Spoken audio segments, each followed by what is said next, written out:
nous y voici. 3 longues années de travail pour un aboutissement qui se résume en quelques heures de voyage et 5 avions.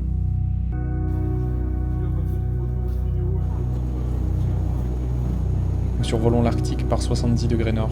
L'œil se pose sur des montagnes, des glaciers, des îles, des traits de côte familiers scrutés sous toutes les coutures depuis des mois à travers nos écrans. Cette fois-ci, les paysages prennent vie et défilent sous nos yeux. Et une première information se confirme, la banquise n'est pas en bon état. À voir si elle pourra nous porter vers Apilatok, premier village de notre itinérance vers le nord.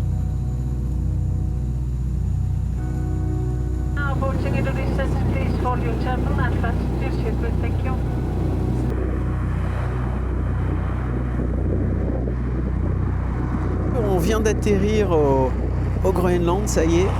On a posé les pieds sur le sol depuis quelques minutes. Enfin après tant d'attente. C'est cool ça, hein? Ouais, c'est bien sympa. On fait une petite promenade en attendant le dernier vol pour Upernavik.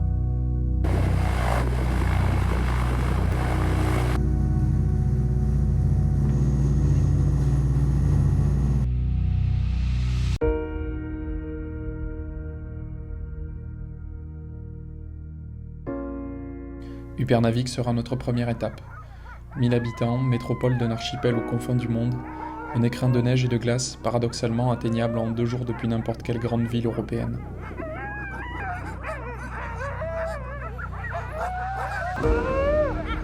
Ensuite, il nous faudra remonter vers Nayat, Innersuit, Tasiussak, Nutarmiut, Nussuaq, avant d'atteindre notre point final Kulorsuaq.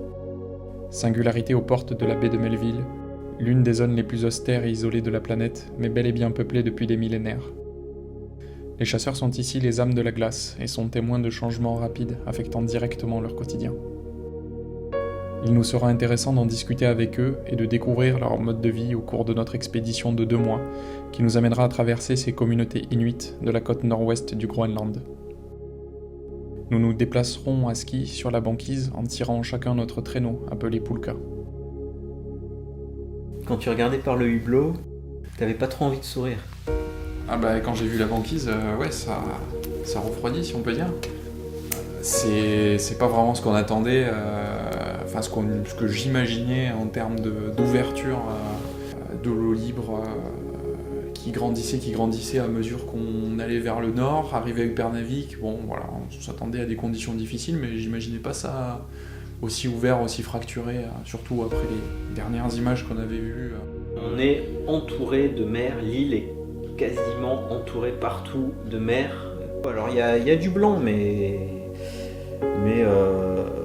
clairement pas partout. Et puis oui, et Upernavik particulièrement.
Bon, comment elle te semble cette banquise ce matin? C'est comme hier, ça se déplace, mais ça se referme pas pour autant. On avait l'impression que ça allait regeler hier, mais c'était une fausse impression. C'était une fausse impression. Il y a toujours beaucoup d'eau quand même. Hein. C'est la surprise chaque matin. On croit au Père Noël. On s'attend à ce que ce soit blanc. Nous sommes bien sûr émerveillés par les paysages que nous découvrons, mais un élément va vite nous ramener à la dure réalité de ce genre d'expédition. Ça fait 24 heures qu'on est arrivé à Upernavik. On n'a pas les Pulka avec nous.